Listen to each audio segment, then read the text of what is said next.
અને કદાચ જેને સાચા ધર્મની માળા કરીએ, જેનો વડવો કરી ગયો હોય છે, સુખ ને દુઃખ તો આવે ભાઈ. પિન્ટુભાઈ, માળાયું દીવાબત્તી ફેર્યું કે ભગવાન કે બંડલાના ઘા ના કરે ભાઈ.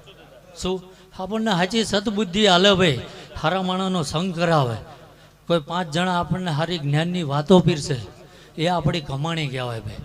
બાકી માણા આવે કે ભાઈ હું પગે લાગુ, ખોટી અંધશ્રદ્ધા નહીં ફેલાવું ભાઈ, કે અહીં આગળ હવે 10મો પાસ ના હોય માર તલાટી ચમનો બનાવી દેવો હોય ને ભાઈ. એટલે ગાંડી વાત નહીં કરતો ભાઈ. તમારી લાયકાત હશે, તમારો પુરુષાર્થ હશે, તમારી મહેનત, તે વખતે મેં ના પાડી હતી નિહાળ ના જશો ભાઈ. એટલે સાચી જગાય આપણે. એટલે ઝાલા ડાઈ વાત કરું છું, મર્યાદા વાળો ધર્મ શું, સત્યાપોરાનું માણસ શું. ઝાલા કાલ જગત જતું રહેશે ભાઈ. કદાચ મારો આટલો પાવર હતો, મારા આટલી દેવની કમાણી હતી, તો આ મારો સમય સંજોગે જતું